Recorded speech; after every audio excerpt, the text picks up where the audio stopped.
Assalamualaikum warahmatullahi wabarakatuh. Salam jumpa kembali untuk seluruh sahabat-sahabat YouTuber, sahabat media, serta para pemirsa dan seluruh para penggemar yang dulunya aktif tanya jawab di seputar radio RAS yang ada. Sudah saya terangkan pada video sebelumnya bahwa saya sejak hari Senin kemarin sudah tidak aktif. Maka dari itu barangkali yang belum mendengarkan atau belum tahu, dipersilakan nanti bisa menghubungi tanya jawab atau konsultasi melalui nomor WA saya yang ada di deskripsi ya.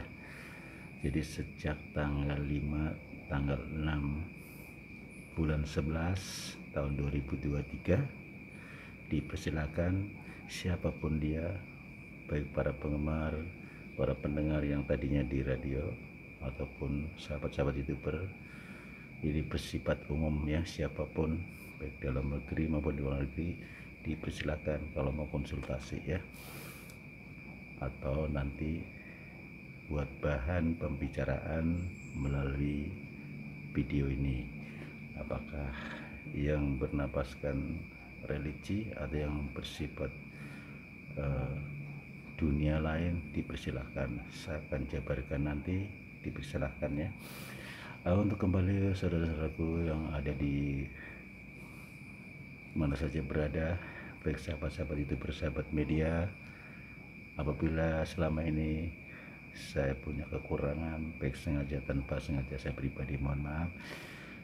Demi kebanggaan kesetiaan para sahabat, saya tetap melaju lebih ke depan, di mana adanya YouTube Ayah Sadam. Kebetulan di sini sudah ada yang masuk di WA ya, saudara Rindi yang ada di kota Bekasi. Beliau minta dijelaskan, katanya beliau bertanya, saya pernah mendengar kenapa seorang muslim tidak boleh memegang Quran, tidak boleh membaca, dan tidak boleh itikaf ataupun melaksanakan tawaf ataupun baitullah, termasuk menjalankan sholat. Itu yang bikin saya tanda tanya, Pak. Mohon dijelaskan, Pak, karena saya orang awam. Terima kasih atas penjelasan dari Bung Jeffrey. Wassalam. Waalaikumsalam warahmatullahi wabarakatuh. Saudara Rindi, terima kasih atas bergabungnya Anda bersama kami di channel YouTuber Ayah Sadam. Kembali kepada saudara Rindi ya. Sebelum saya menjawab, saya akan menyapa untuk seluruh para pendengar, para penggemar, termasuk sahabat-sahabat itu bersahabat media, baik di dalam negeri maupun di luar negeri sana. Doaku selalu menyertai Anda semua. Semoga yang sakit diangkat penyakitnya, yang sedang kesulitan mudah-mudahan disegerakan. Allah memberikan kemudahan, yang punya hajat pun Allah segerakan hajatnya dikabulkan. Dan harapan kami di sini senantiasa kita tetap dalam lindungan Allah Subhanahu wa Ta'ala dan berbahagia bersama keluarga, diselamatkan dunia akhirat. Mari kita lanjutkan sesuai dengan pertanyaan saudara Rindi. Kalau bicara tentang masalah larangan-larangan tersebut, memang bagi orang Islam wajar ya. Kenapa orang muslim gak boleh memegang Quran, apalagi membaca, apalagi sholat dan lain sebagainya, padahal itu diwajibkan seperti itu ya. Jadi kalau kita bicara dari awal ya, ini hubungan dengan masalah mandi ya. Saya akan menjelaskan dari awal untuk saudara Rindi, mudah-mudahan Anda mendengarkan ya langsung di video ini, bahwasanya mandi dalam hal ini adalah meratakan air ke seluruh badan dengan niat bersuci dari hadas besar. Bagi orang-orang yang akan sholat diwajibkan mandi bila berhadas besar yang disebabkan bersenggama, haid, nipas, dan ibu yang melahirkan.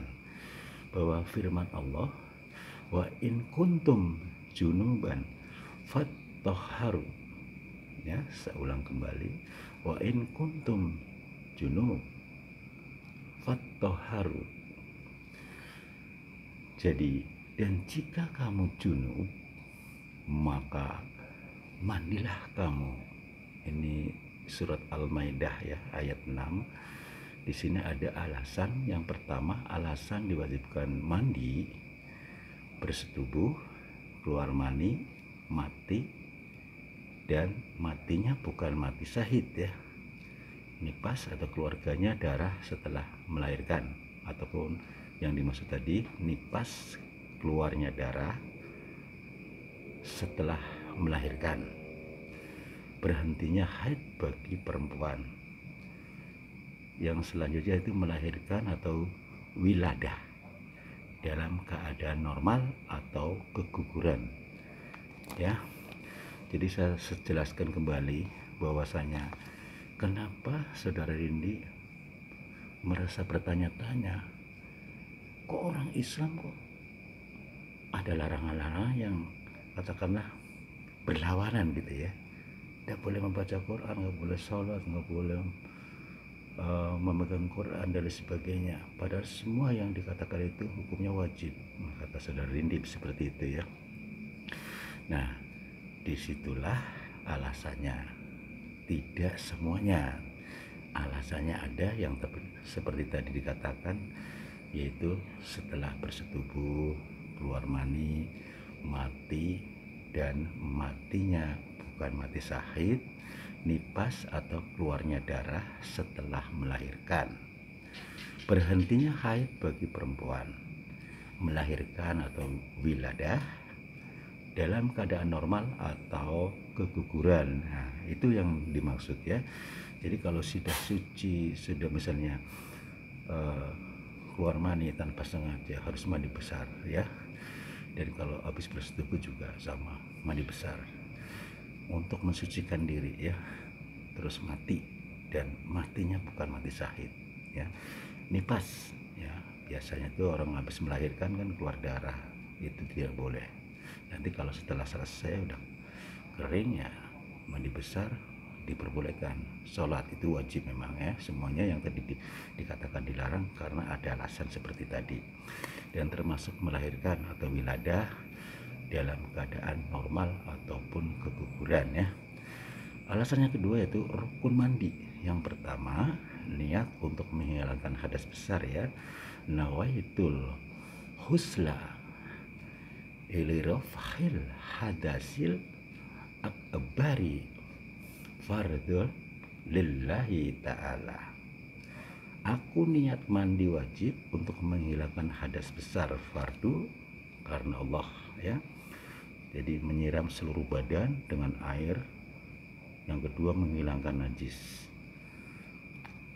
Untuk alasan yang kedua yaitu sunnah mandi ya, membaca basmalah pada permulaan mandi. Yang kedua, mendahulukan membasuh segala kotoran dan najis dari seluruh badan.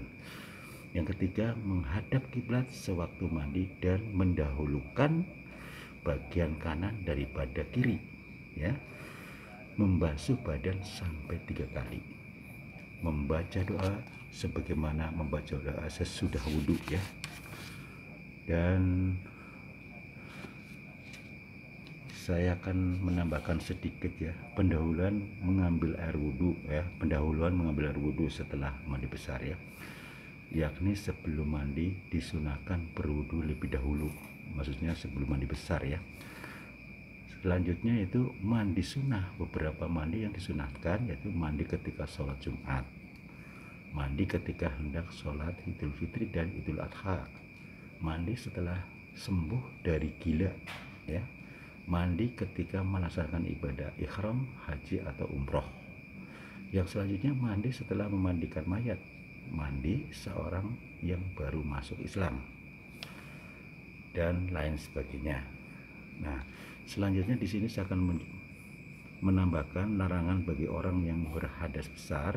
Yang pertama, orang yang sedang junub tidak diperbolehkan melaksanakan sholat seperti yang pertanyaan Anda ya, melaksanakan tawaf dan Baitullah, memegang kitab suci Al-Quran, membawa atau mengangkat Al-Quran, membaca Al-Quran, iktikaf atau diam di masjid.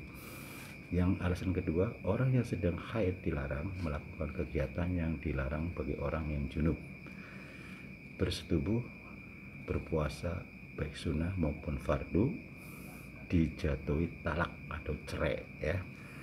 Demikianlah saudara pendengar yang dimuliakan Allah Subhanahu wa taala, termasuk saudara penanya yang ada di Bekasi, baik seluruh saudara-saudaraku di mana saja berada, baik di dalam negeri maupun di luar negeri sana. Saya pribadi, Bung Jepri, selaku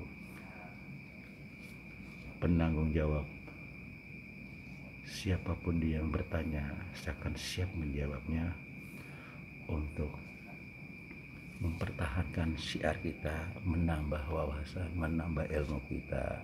Tentu saja tidak lepas dari acara dengan tema religi. Bukan saja hanya situ saja, siapapun yang mungkin punya riwayat tentang masalah hal-hal yang aneh, baik suatu benda yang berbau kodam maupun dunia lain, ataupun orang yang mengkonsultasi melibatkan saya untuk pengusiran atau untuk meruqyah, dipersilakannya, ataupun dengan tujuan-tujuan yang lain, misalnya seperti yang sebelumnya sudah saya terangkan. Silakan Anda buka video-video sebelumnya dan silakan hubungi di WA di deskripsi yang ada di YouTube ya. Demikianlah saudara pendengar, saudara-saudaraku yang dirahmati Allah Subhanahu wa taala, mudah-mudahan jelas yang baru saja saya uraikan tentang kenapa ada larangan-larangan sholat dan membaca Quran ataupun yang lain. Alasannya seperti yang baru saja saya jelaskan. Apabila ada salah-salah kata dalam penyampaian, baik sengaja tanpa sengaja, saya pribadi mohon maaf. Kiranya saya harus tutup sampai di sini dulu. Insya Allah kita jumpa lagi pada waktu yang sama dengan acara yang sama, acara religi. Wassalamualaikum warahmatullahi wabarakatuh. Ihdinas syiratal mustaqim.